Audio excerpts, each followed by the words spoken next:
धातु। धातुओं के बाहरतम कक्षा या संयोजी कक्षा में इलेक्ट्रॉनों की संख्या 1, 2 या 3 होती है। इन्हें आसानी से खोकर बनाते हैं। खोए गए इलेक्ट्रॉनों की संख्या इनकी संयोगता कहलाती है।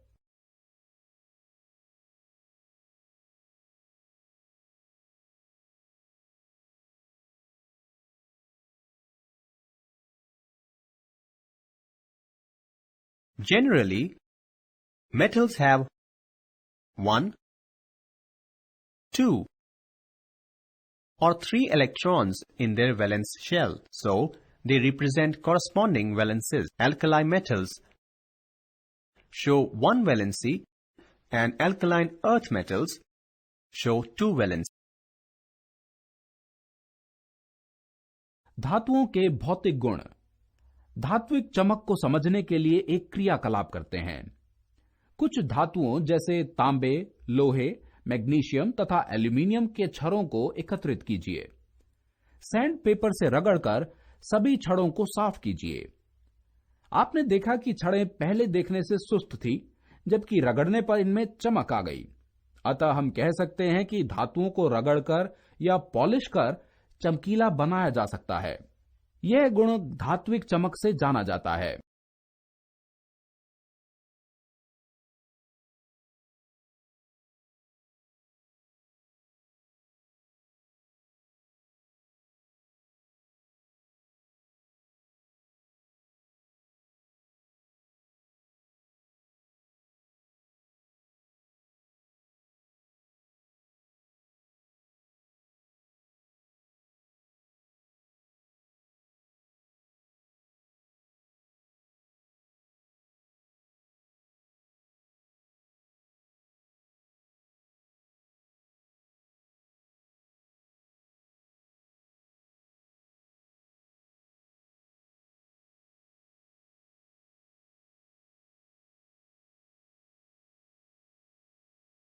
तन्यता।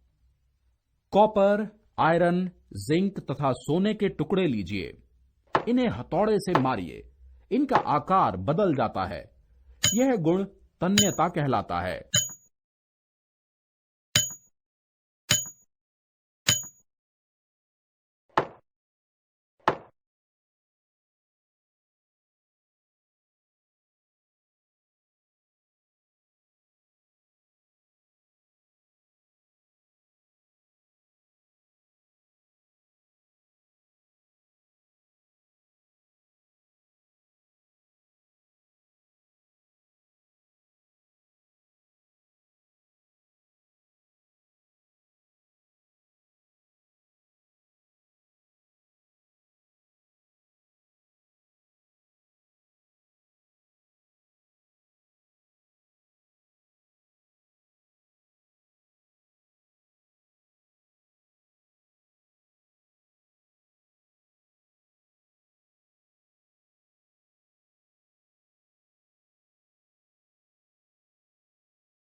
धातुओं के भौतिक गुण।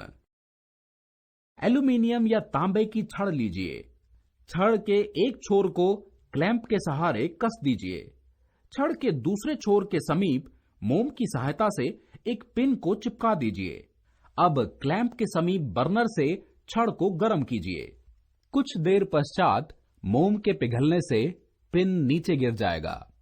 अतः यह निष्कर्ष निकलता है कि छड़ में ऊष्मा का स्थानांतरण एक स्थान से दूसरे स्थान तक होता है।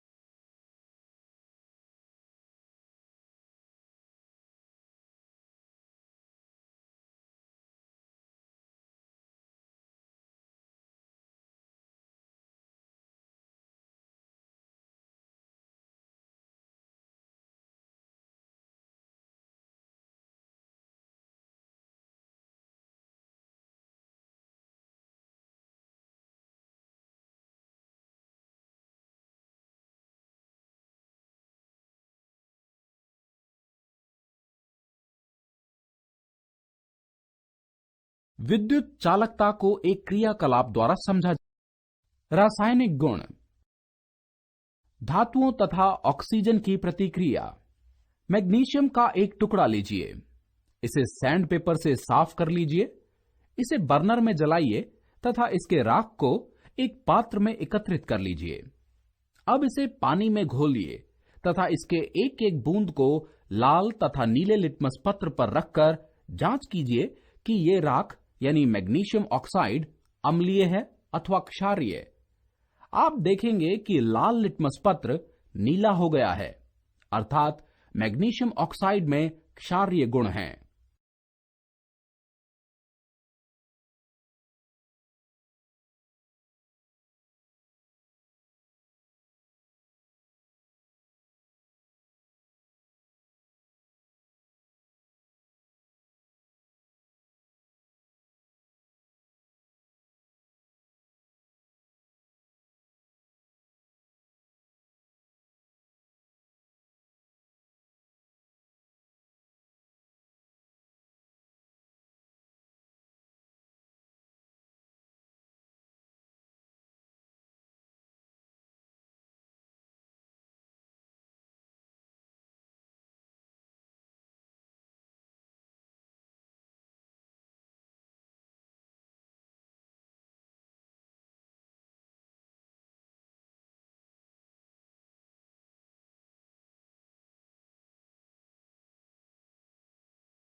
किसी एक अम्ल के साथ विभिन्न धातुओं की प्रतिक्रिया। एक परख नली में मैग्नीशियम के छोटे छोटे टुकड़े लीजिए, इनमें तनु हाइड्रोक्लोरिक अम्ल को मिलाइए। बुलबुले के बनने की तीव्रता का ध्यान से अवलोकन कीजिए।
एक धातु का विभिन्न अम्लों के साथ प्रतिक्रिया।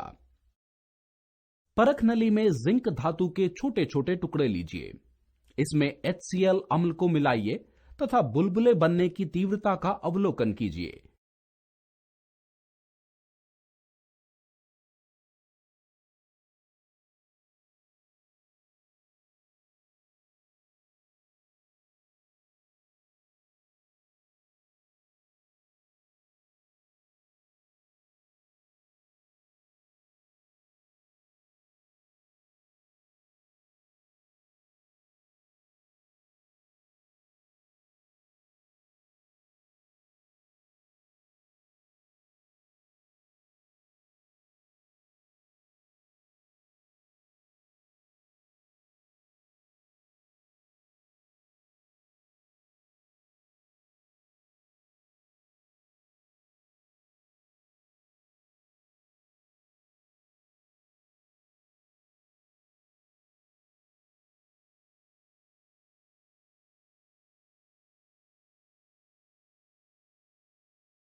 परख नली में जिंक धातु लीजिए। इसमें सल्फ्यूरिक अम्ल को मिलाइए तथा बुलबुले के बनने की तीव्रता का अवलोकन। विभिन्न लवणों के साथ धातुओं की प्रतिक्रिया। एक साफ तांबे की तार तथा लोहे की कील लीजिए। एक परख नली ए में कॉपर सल्फेट का विलयन लीजिए। इसमें तांबे की तार को रखिए। परख नली बी में कॉपर सल्फेट लीजिए तथा इसमें लोहे की कील को रखिए। 20 मिनट तक इन्हें स्थिर छोड़ दीजिए। परख नली ए में कोई रासायनिक प्रतिक्रिया नहीं होती है। आयरन कॉपर सल्फेट विलयन से प्रतिक्रिया कर कॉपर का विस्थापन करता है। इससे निष्कर्ष निकलता है कि अधिक क्रियाशील धातु के लवण विलयनों के साथ प्रतिक्रिया करते। प्रकृति में धातुओं की उपस्थिति। मुक्त अवस्था, संयुक्त अवस्था। सोना, चांदी, प्लेटिनम, कॉपर प्रकृति में मुक्त अवस्था में पाए जाते हैं। संयुक्त अवस्था। अधिकांश धातुएं प्रकृति में संयुक्त अवस्था में दूसरे तलवों के ऑक्साइड, सल्फाइड, सल्फेट, सिलिकेट यौगिक के रूप में पाए जाते हैं। धातुओं के निष्कर्षण। यह धातु की अभिक्रियाशीलता घटते हुए क्रम में दिए गए हैं। धातुएं जैसे potassium, sodium, calcium, magnesium, aluminium की अभिक्रियाशीलता इतनी अधिक होती है कि प्रकृति में ये स्वतंत्र तत्व के रूप में नहीं पाए जाते हैं। इनका निष्करण इनके आयस्कों के इलेक्ट्रोलिसिस विधि द्वारा होता है। धातुएं जैसे जिंक, आयरन, लेड और कॉपर की अभिक्रियाशीलता मध्यम होती है। इनका निष्कर्षण कार्बन अवकरण विधि द्वारा आयस्कों से होता है। सोना एवं चांदी प्रकृति में मुक्तावस्था में पाए जाते हैं। आयस्कों से शुद्ध धातुओं के निष्कर्षण के 3 प्रमुख चरण हैं। नंबर 1, अयस्क का सांद्रण या समृद्धिकरण। नंबर 2, अवकरण तथा धातु का शुद्धिकरण। नंबर 3, सांद्रित अयस्क 3 प्रकार के होते हैं: अति अभिक्रियाशील धातुएं, मध्यम अभिक्रियाशील धातुएं तथा निम्न अभिक्रियाशील धातुएं। अति अभिक्रियाशील धातुओं का शुद्धिकरण विद्युत अपघटन द्वारा किया जाता है। मध्यम अभिक्रियाशील धातुओं के अयस्क कार्बोनेट तथा सल्फाइड अयस्क होते हैं। निस्तापन से कार्बोनेट अयस्क धात्विक ऑक्साइड में परिणत हो जाते हैं, जिसका शुद्धिकरण अवकरण विधि से किया जाता है। भर्जन द्वारा सप्लाइड अयस्क धात्विक ऑक्साइड में परिणत हो जाते हैं, जिसका भर्जन विधि द्वारा शुद्धिकरण किया जाता है। पारस का निष्कर्षण सिनेबार से किया जाता है। पारस को इसके अयस्क सिनेबार मर्क्यूरिक सल्फाइड HgS को वायु की उपस्थिति में गर्म कर अलग कर लिया जाता है। जब सिनेबार को गर्म किया जाता है, तब यह सबसे पहले मर्क्यूरिक ऑक्साइड यानी HgO में परिवर्तित होता है और अधिक गर्म करने पर मर्क्यूरिक या पारस में अपचयित हो जाता है तथा ऑक्सीजन गैस को मुक्त करता है।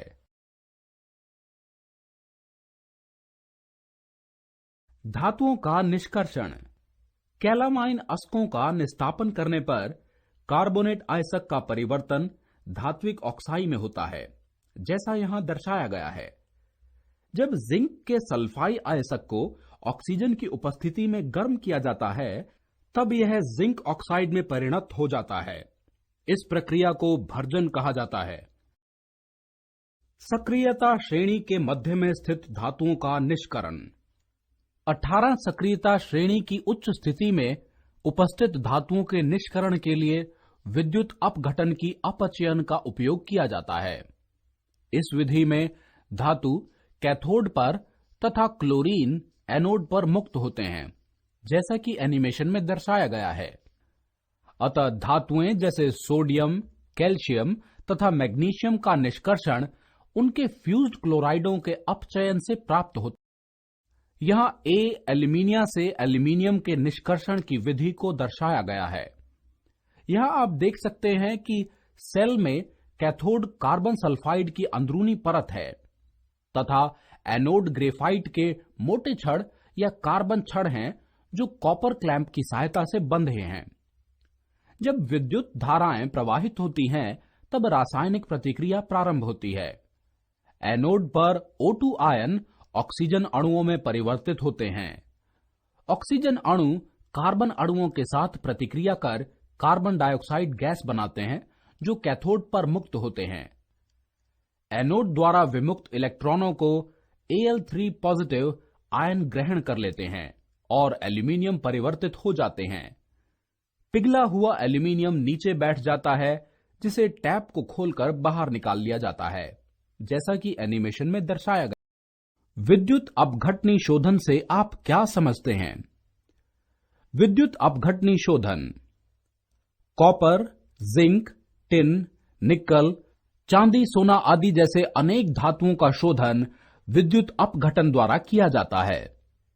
इस प्रक्रिया में अशुद्ध धातु को एनोड तथा शुद्ध धातु की पतली परत को कैथोड बनाया जाता है। धातु के लवण विलयन का उपयोग विद्युत अपघट्य के रूप में होता है। विद्युत अपघट्य में जब धारा प्रवाहित होती है, तब एनोड पर स्थित शुद्ध विद्युत अपघट्य में घुल जाता है। इतनी ही मात्रा में शुद्ध धातु विद्युत अपघट्य से कैथोड पर निष्पेक्षित हो जाता है।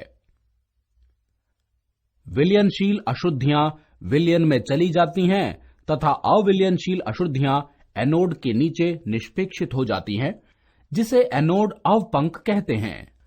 वैद्युत परीक्षकरण इस प्रक्रिया में अशुद्ध कॉपर की छड़ एनोड पर तथा शुद्ध कॉपर की प्लेट कैथोड बनाकर अम्ल की उपस्थिति में कॉपर सल्फेट में से विद्युत गुजारी जाती है।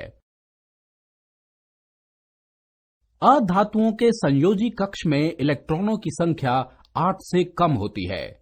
अभिक्रिया के दौरान उचित मात्रा में इलेक्ट्रॉनों को ग्रहण करते हैं।